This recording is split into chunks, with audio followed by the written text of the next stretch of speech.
ईश्वरपादपङ्कजं ॐ सरस्वती नमस्तुभ्यो वरदे विद्यारम्भं करिष्यामि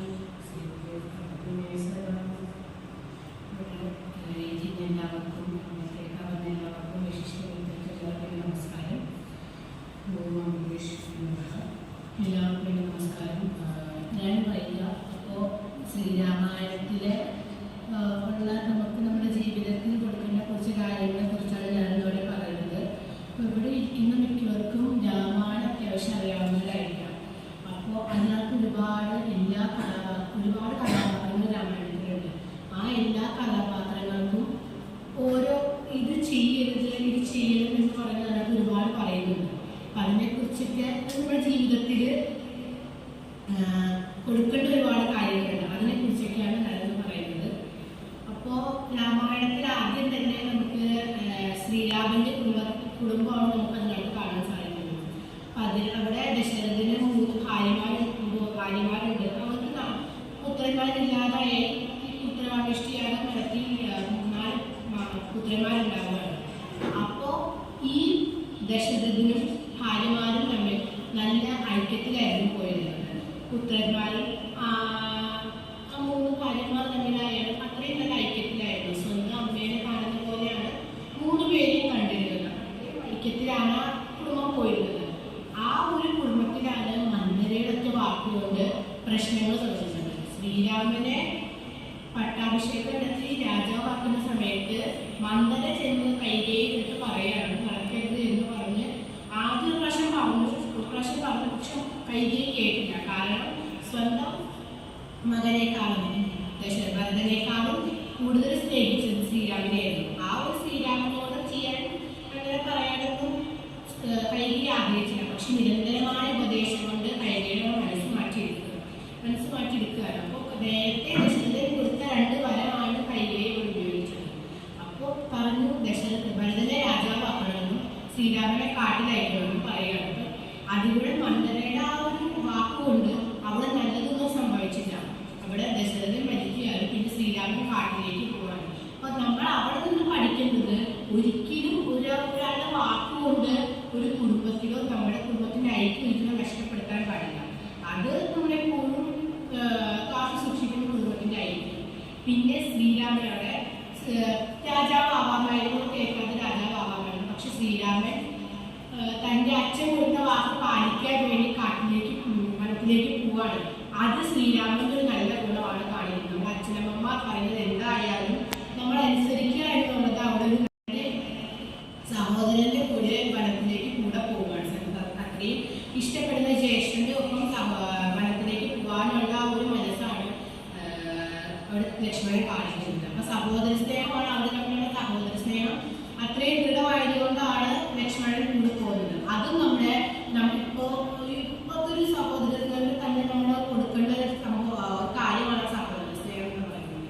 പിന്നെ സീതയുടെ അടുത്ത് ശ്രീരാമൻ പറഞ്ഞു തന്നെ കാട്ടിലേക്ക് വരണ്ടാവും, ഒരുപാട് മൃഗങ്ങളൊക്കെ ഉണ്ടാവുമെന്ന് പറഞ്ഞിട്ടും സീത പറഞ്ഞത് എനിക്ക് എൻ്റെ ഭർത്താവ് എവിടെയാണ് ഇരിക്കുന്നത് അവിടെയാണ് എനിക്ക് സുഖം കണ്ടെത്താൻ സാധിക്കുകയുള്ളൂ എന്ന് പറഞ്ഞ് ശ്രീരാമന്റെ കൂടെ വനത്തിലേക്ക് പോവാണ്. സീത അത്രയും പതിവ്രതയായൊരു ഭാര്യ ആയതുകൊണ്ടാണ് ശ്രീരാമന്റെ കൂടെ പോകുന്നത്. ആ പാചകത്വമാണ് നമ്മുടെ ജീവിതത്തിൽ നമ്മൾ കൊടുക്കുന്നത്. അതും അവിടുന്ന് പഠിക്കാവുന്ന നല്ല പാഠമാണ്. പിന്നെ വരുന്നത് പക്ഷികളുടെ കുടുംബമാണ് സമ്പാദിയും ജടായും ജ്യേഷ്ഠന്യന്മാരാണ്, സഹോദരങ്ങളാണ്. അപ്പോ ജടായുവിന്റെ ആപത്ത് വരുന്ന സമയത്ത് ജ്യേഷ്ഠനായ സമ്പാദി തന്റെ ജീവൻ കൊടുക്കാൻ തയ്യാറായാണ് ജടായുവിനെ സംരക്ഷിക്കുന്നത്. മുകളിലേക്ക് ഉയർന്നു പറഞ്ഞപ്പോ ജടായുവിന് ആപത്ത് വരാതിരിക്കാൻ സമ്പാദി മുകളിൽ പറഞ്ഞ് തന്റെ ചിറകിനെ കഷ്ടപ്പെടുത്തിയാണ് ജടായുവിനെ സംരക്ഷിക്കുന്നത് സമ്പാദി. അപ്പൊ അതും നമ്മുടെ ജീവിതത്തിൽ നമ്മൾ കൊടുക്കേണ്ടതാണ്. അപ്പോൾ തന്റെ അനിയനെ സംരക്ഷിക്കുക എന്ന് പറയുന്നത് ജ്യേഷ്ഠന്റെ ജ്യേഷ്ഠന്റെ സ്നേഹമാണ് കാണാൻ സാധിക്കുന്നത്. അതും നമ്മൾ അവിടെ പാഠമാക്കേണ്ടത്. ആ ഒരു സ്നേഹം, സഹോദരങ്ങൾ തമ്മിലുള്ള സ്നേഹം അത്രയ്ക്ക് ദൃഢമാണ്. അത് നമ്മൾ നമ്മുടെ ജീവിതത്തിൽ കൊടുക്കേണ്ടതാണ്. പിന്നെ വരുന്ന വാനര കുടുംബമാണ്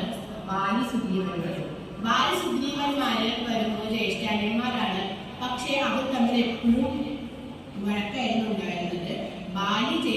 ജ്യേഷ്ഠനായ ഭാര്യ അനിയൻ രാജാവായ അബദ്ധത്താൽ രാജാവായി. പക്ഷെ അത് ബാലിക്ക് ക്ഷമിക്കാമായിരുന്നിട്ടും ബാലി സ്വന്തം അന്യനെ ഇവരെ വധിക്കാനാണ് പോകുന്നത്. തന്റെ അധികാരത്തോടുള്ള ഒരു ആഴമായ ആഗ്രഹം കൊണ്ടാണ് അങ്ങനെ സംഭവിക്കുന്നത്. നമ്മൾ ഒരിക്കലും അങ്ങനെ സംഭവിക്കാൻ പാടില്ല. അപ്പൊ അത് നമ്മുടെ ജീവിതത്തിൽ ഒരിക്കലും ചെയ്യാം. അധികാരത്തോടുള്ള ഭ്രമം. അപ്പൊ നമ്മൾക്കൊരു അധികാരത്തിന് വേണ്ടി നമ്മുടെ ജീവിതവും ഒരിക്കലും നഷ്ടപ്പെടുത്താൻ പാടില്ല എന്നുള്ളൊരു ആശയമാണ് അവിടുന്ന് കിട്ടുന്നത്.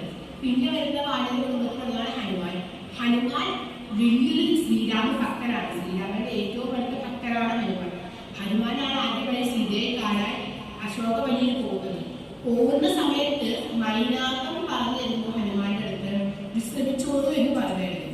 പക്ഷേ ഹനുമാൻ അവിടെ പറഞ്ഞു, എന്റെ കർമ്മം പൂർത്തീകരിച്ചിട്ടേ ഞാൻ വിശ്രമിക്കുള്ളൂ. കർത്തവ്യബോധം, കർമ്മബോധമാണ് അവിടെ ഹനുമാൻ കാണിച്ചത്. അത് നമ്മുടെ ജീവിതത്തിൽ വേണ്ടതാണ്. ഹനുമാനിൽ നിന്ന് പഠിക്കേണ്ടതാണ് ആ ഒരു കർത്തവ്യബോധം. അത് നമ്മുടെ ജീവിതത്തിൽ കൊടുക്കേണ്ട ഏറ്റവും അത്യാവശ്യമായ കാര്യമാണ്. പിന്നെ വരുന്ന രാക്ഷസന്റെ കുടുംബമാണ് രാവണന്റെ കുടുംബം. അവിടെ രാവണൻ, ശൂർപ്പണഖ, കുംഭകർണൻ, വിഭീഷണൻ. അവിടെ വിഭീഷണൻ മാത്രമാണ് ശ്രീരാമ ഭക്തനായി വരുന്നു. ബാക്കി 3 പേരും രാക്ഷസ സ്വഭാവമുള്ളവരായിരുന്നു. വിഭീഷണൻ യുദ്ധസമയത്ത് ശ്രീരാമന്റെ പാലിൽ അഭയം പ്രാപിക്കുകയാണ് ചെയ്തത്. ധർമ്മത്തിന്റെ പാലത്ത് നിൽക്കുകയാണ് ചെയ്തത്. അതാണ് അവിടെ നിന്ന് നമുക്ക് ധരിക്കാവുന്ന കാര്യം. ധർമ്മത്തിന്റെ പാലത്ത് നമ്മൾ എപ്പോഴും നിലകൊള്ളണം. പിന്നെ ഒരു രാവണൻ ഒരുപാട് അറിവുകളുള്ള ഒരാളാണ് രാവണൻ. പക്ഷെ എന്നാലും രാവണൻ ആ അറിവുകളൊന്നും ഉപയോഗിച്ചില്ല. രാവണൻ തന്റെ ദുഷ്പ്രവർത്തികൾ തുടർന്നു. അത്രയും അറിവുള്ള ഒരാള് തന്റെ ദുഷ്പ്രവർത്തികൾ തുടർന്നു. മറ്റൊരാളുടെ ഭാര്യയെ സീതയെ ആഗ്രഹിച്ചു. അതാണ് രാവണന്റെ തെറ്റ് വന്നത്. അത്രയും അറിവുള്ള ഒരാൾ ഒരിക്കലും ചെയ്യില്ല. പക്ഷെ രാവണൻ അതവിടെ ചെയ്യും. അത് രാവണന്റെ തെറ്റാണ്. അതുകൊണ്ടാണ് രാവണൻ മരിക്കേണ്ടി വന്നത്. അതുകൊണ്ട് തന്നെ രാവണന്റെ കുടുംബം മൊത്തം രാവണന്റെ പരമ്പര നിന്നുപോയി. അതിനുള്ള കാരണം തന്നെ വേറൊരാളെ ഭാര്യ ആഗ്രഹിച്ചു എന്നുള്ളത് തന്നെയാണ്. അപ്പോ അത്രയും അറിവൊക്കെ ഉണ്ടായിട്ടും ആ അറിവ് ഉപയോഗിച്ച് തന്റെ കുടുംബത്തിനോ തന്റെ നാടിനോ നല്ലത് എന്തെങ്കിലും ചെയ്യേണ്ടി രാവണൻ അത് ചെയ്യുന്നില്ല. അപ്പോൾ അവിടെ നിന്ന് നമ്മൾ ഒരിക്കലും നമുക്ക് അറിവുള്ളത് നമ്മുടെ നാടിന് വേണ്ടി, നമ്മുടെ കുടുംബത്തിന് വേണ്ടി ഉപയോഗിക്കുക എന്നുള്ളത് നമുക്ക് അവിടെ നിന്ന് പഠിക്കില്ല. പിന്നെ വേറൊരാളെ ഭാര്യ നമ്മൾ ഒരിക്കലും ആഗ്രഹിക്കരുത്. മറ്റൊരാളുടെ ഒരിക്കലും നമ്മുടെ കയ്യിൽ തട്ടിപ്പറ്റി മറ്റൊരാളുടെ എന്തായാലും അത് നമ്മൾ ഒരിക്കലും ആഗ്രഹിക്കരുത്. അത് നമ്മൾ അവിടെ നിന്ന് പഠിക്കണം. അപ്പോൾ രാമായണത്തിൽ ഓരോ കഥാപാത്രങ്ങളും നമ്മുടെ ജീവിതത്തിൽ കൊടുക്കാവുന്ന ഒരുപാട് കാര്യങ്ങളുണ്ട്. അപ്പൊ അത് നമ്മുടെ ജീവിതത്തിൽ നമ്മൾ കൊടുക്കേണ്ടതാണ്. അപ്പൊ മൊത്തത്തിൽ പറയുവാണെങ്കിൽ